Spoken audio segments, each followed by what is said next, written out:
Welcome to the DMF. I am your host, Justin Yance, and this is episode 48, and we are talking about Wrestle Kingdom 15.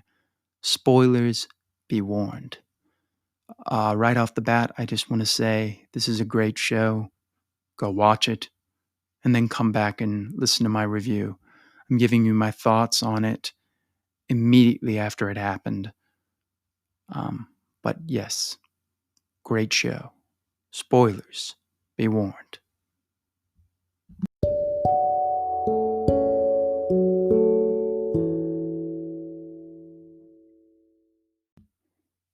Okay, so we're talking about Wrestle Kingdom 15, and I gotta be honest with you, I thought this was a great show. So let's begin with night one, which opened with New Japan Rambo. This was Chase Owens, Bushi, Bad Luck Fale, and Toriano. They were the final four, and they advanced to the KOPW 2021 match. This was a 34-minute battle royal. It was okay. I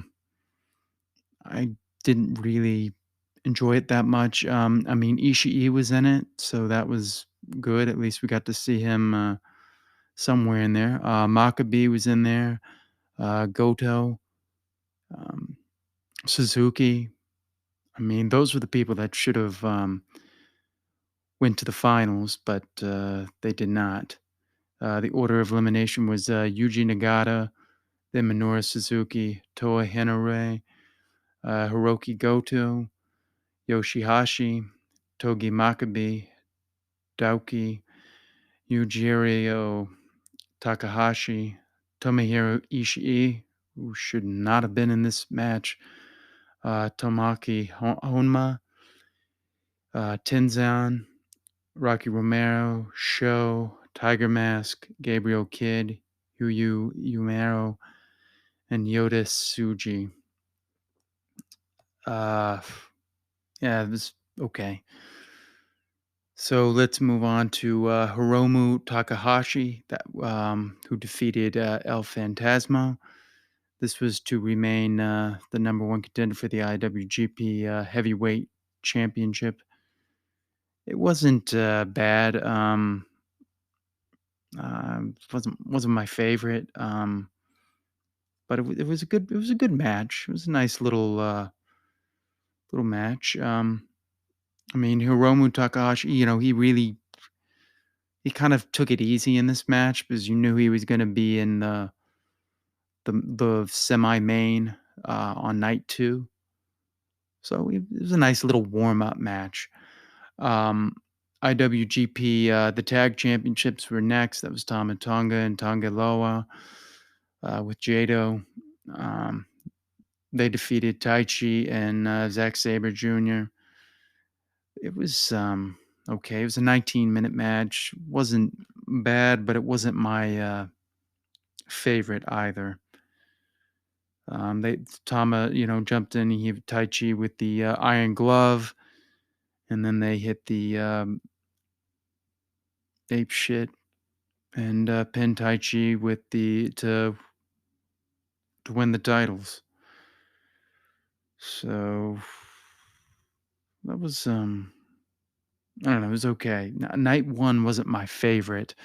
John Moxley did a video promo and said that he is going to bring the IWGP United States Championship back, and he will be facing whoever wins the next match, which was for the IWGP United States Championship rights, which Kenta was defending against Satoshi Kojima. He retained in a 14-minute match. Kenta's not exactly what he used to be, but he used the go to sleep and pinned him. Then we had Hiroshi Tanahashi defeating Great Okan. Great Okan, Tanahashi. I don't know why Tanahashi is not being used more. I mean, he is so good. I mean, he's lost a lot of weight and he's moving so well. I hope they use him in better places, but this was a 17-minute match. He won with the high fly flow. two high-fly foes, and the cover. And now we come to the good matches. We have Okada versus Will Ospreay with B. Priestley. This was a 35-minute match. This was great. Um, this is probably the best match Okada has had since probably the Omega matches and the Ishii matches. I really felt like this was Okada who was on. He finally used the Rainmaker. He hasn't used the Rainmaker in a year. I mean, they've been off for like half a year, so it's kind of funny there. Um, I like the way he used the money clip in this. He like really, tightened it on there. Will Ospreay was great. He was really just, he had a counter for like almost everything. And it looked like at one point he was about to beat Okada. He almost beat him by a count out and he threw him back in the ring. The money clip was put on. He dragged him back up, threw him into B. Priestley, hit the Rainmaker, and that was the 1, 2, 3. This was great. Really good stuff. Really good spots. And we had our main event, IWGP Heavyweight and the IWGP Intercontinental Championship match. Kota Ibushi defeating Tetsuo Naito to win the titles, 31 minutes and 18 seconds. This was a good match. Wasn't as crazy as some of their other matches, but they did a good job. Naito doesn't move like he used to, but I like what they did here. I mean, Naito has held the titles. I mean, since last year. I mean, he lost the titles for like, 3 weeks. It felt like it may have been longer, but to Evil, to establish Evil's new character. But it's basically been Naito's year or half year. So they, pulled out all the stops. He hit the Destino, he hit the Kamagoya.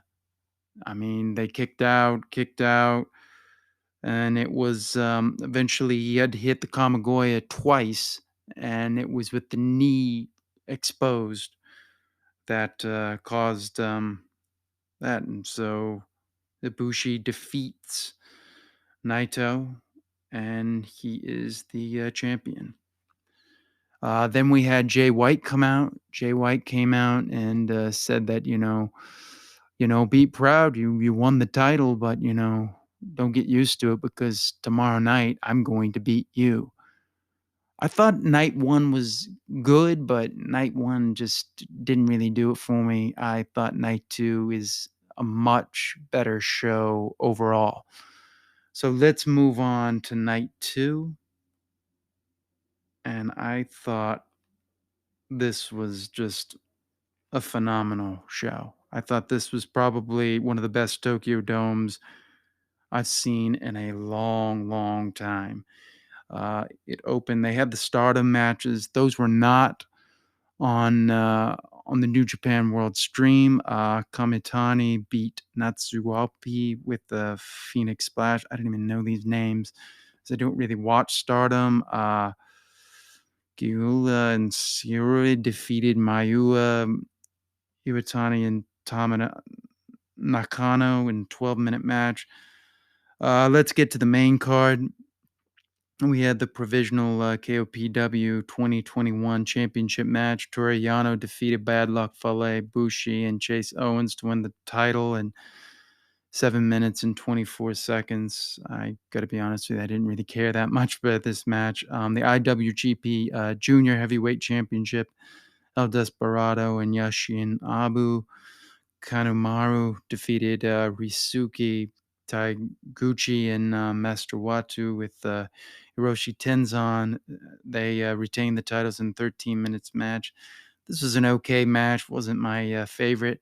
Now the next match, the Neverweight Open Championship match, Shingo Takagi versus Jeff Cobb. 21 minutes and 11 seconds. This was a brawl.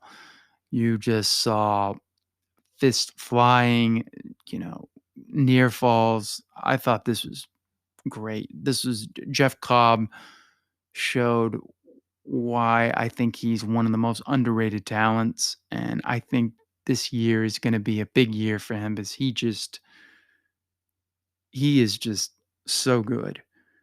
Um, I mean, he did the tour of, the island. He tried to do the tour of the islands off the top rope. Shingo slid out, he hits the power bomb. Shingo hits the bumping bomber. Cobb blocks it, hits a lariat. Cobb hits a moonsault power slam. Shingo hits the pumping bomber, but Cobb didn't go down, so Shingo hits two more lariats, a headbutt, a jab, and another headbutt. Cobb still refuses to go down, and then Shingo hits the belly to belly throw into a double down. And then Shingo gets up, hits the pumping bomber, and he follows that up with the last of the dragon, and he finally scores the pin. This was just, this was great. This was right up there with Okada, Will Ospreay for me. I think this was a 5-star match. This was just great, good stuff. The next match is Sonata versus Evil with Dick Togo, 23 minutes and 40 seconds. I like this match. It started off slow, but they have at one point Dick Togo's on the apron, and Sonata throws Evil, drop kicks Evil into him, and he hits the table. And Evil's just looking around like, "What do I do? My guy's gone." And then it like really just ramped up, and Sonata, puts him, did the skull end. Then he grounded Evil again with the skull end, and applied the body scissors with the hold. Then he gets up, he hits the moonsault to the back. Then he tried a second moonsault. Evil gets up, tries to do it, and then Togo jumps up. Actually, I backtracked a little bit here. So then Togo's up on the apron. He chokes Sonata, but Sonata escapes. He does the dropkick into Evil, who goes into Togo, and Dick Togo takes a big bump through the apron, through the table that they set up. Then Sonata uses the O'Connor roll for a near fall. Evil answers it. He got the huge lariat for his own. This was another near fall, and then Sonata blocked the everything is evil and blocked a low blow. And that was so cool when he grabbed the hand so that he couldn't hit the low blow. And then Sonata hit the everything is evil, and then Sonata then popped up, then hit a pop up TKO, and he hit the moonsault for the pin. This was good. I like this match. The next match is Hiromu Takahashi defeating Taichi Ishimori to win the titles. 25 minutes and 31 seconds. This is a great, like back and forth brawl. It would have been nice if the crowd was able to really react, but they can't react. So this was basically Hiromu getting his championship back. Ishimori blocked the time bomb too, then used the bone lock, but Ishimori, he rolled through and tried to bloody cross. Hiromu blocks that. It's another victory royale at the 25-minute call. And then Hiromu then connected with the time bomb too and pinned Ishimori to win the title. Good back and forth match. I thought they could have done more. It wasn't my favorite, but I thought this was a good match. It wasn't as good as last year's, well, Hiromu versus Will Ospreay, which was a great match. Then we get to the main event: Kota Ibushi versus Jay White with Gato. This is a 48-minute match, and this was just off the page. This was so good. This was the best Tokyo Dome main event I've seen since Omega and Okada, when they had a 46-minute match, and that was just amazing stuff. But this was just right up there. I mean, this is going to be an epic all-time classic. You had the bomb, yay! You had, you had them hitting the Switchblade, the Blade Runner, and kick out, the Kamigoye. Jay White kicks out. At one point, he hits the Ibushi hits a Phoenix Splash. It's 1, 2. Gato pulls him out. Ibushi finally takes him out with the Kamigoye. Ibushi revives the ref. White pops up, hits the Blade Runner. Ibushi kicked out at the last possible instant. White tries another sleeper suplex. Just really good stuff. I really don't want to read all this out, but White tried a Blade Buster, but Ibushi escaped. He hits the V trigger. Such a cool V trigger. Then White hit another Regal suplex for a near fall. White hit the Bloody Sunday DDT. Ibushi pops up, hits another V trigger. Ibushi grabs the wrist. They traded kicks. Ibushi hits another V trigger. Ibushi tried a Kamigoye. White reverses it into a Blade Runner attempt, but Ibushi escaped and hit the high kick. Ibushi hits a Kamigoye to the back of the head. Then he hits a standard gap Kamigoye, and it's 1, 2, 3. Just this was just something else. I mean, one of my favorite parts was when Ibushi hit the last ride, and this was it was 1, 2, last second. Last. I thought this was just terrific. Terrific match. I mean, if you want to see some great wrestling, this is it. I mean, this is the best wrestling I've seen probably in, I would say, since Omega. For me, Omega Okada. It was up there. This 48-minute match, I was on the edge of my seat. I had flashbacks to 2017, the first Omega Okada, where I was just I don't know who's gonna win, and they just, I mean, this was pretty much Jay White arriving. He's the man now. I think he's going to probably get the title at either Dominion or maybe he wins the G1, but that guy is going to get a title run, and he's going to get a long title run. He is just on another level. He's the best heel in the business, and he just continues to get better. But here he had a really great match.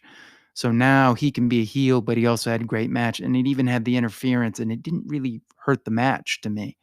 It was just one time. Um, Truly great stuff. Ibushi is on another level. He's right up there with Omega and Okada now. He is on another level. Just whew, wow. I I'm floored. I think he's going to have a long run, at least till Dominion. Um, what I kind of wanted to see happen was Jay White win. That way, at Dominion, Omega could face Jay White, beat him, and we could set up Okada Omega 5. Then we could go to the Tokyo Dome and have Omega and Ibushi, and then maybe do Okada Omega and have Okada win the title back. I just thought this was, but what they did here, I mean, I'm floored. I liked what they did. I think it's going to become harder and harder for Jay White to be a heel because people are starting to see how good he is, at least in America. But this was just, wow. 2 great, phenomenal nights from New Japan. I'm so impressed. I can't get enough. I thought, wow. Just, they delivered. They so delivered. And there were matches that you didn't think were going to deliver like that. I like the idea of having the 2 nights. I think it spaces it out well. You get the IWGP Junior Championship, gets a lot of time. I like how everybody got time. Most people got at least 15 minutes. You didn't have these like short matches. I don't like seeing short matches, especially at the big shows. For me, Wrestle Kingdom is the WrestleMania of work rate matches. WrestleMania rarely has matches that, go this long. And these guys, just that 48-minute match, I am sorry. That is the best match I have seen in a long time. I think that's going to be hard to beat. Just New Japan, they just outdo themselves. AEW, you need to put on a show like that because you haven't done that yet. I still haven't seen an AEW show that really puts on that kind of wrestling classics. Jay White has arrived. Ibushi is on another level. This is what professional wrestling's all about. I am just so thrilled. I stayed up all night to see this match, and I was not disappointed. I mean, last night I was kind of fading a little bit because I was tired, but wow, just phenomenal stuff. If you want to see great wrestling, this is it. I can't recommend this enough. I loved this show. This this is my favorite Tokyo Dome in a long time. It beats last year's and it beats the year before that. This is up there with yeah, the Omega, Jericho, and Okada, Naito, with just really top to bottom good stuff. With that, I don't know what else to say. I would say go watch this. Unbelievable stuff. And yeah, I'm just floored. I'm surviving here on coffee, so I'm a little lagging here. But I wanted to get my thoughts on this immediately. I think I might do it more in depth because I really am like just, I'm starting to see those stars and get a little nausea because I haven't slept and I need to get some sleep. But I want to say thank you for listening. As always, you can reach me at my handle at Justin Yance, and I will see you next time on the DMF.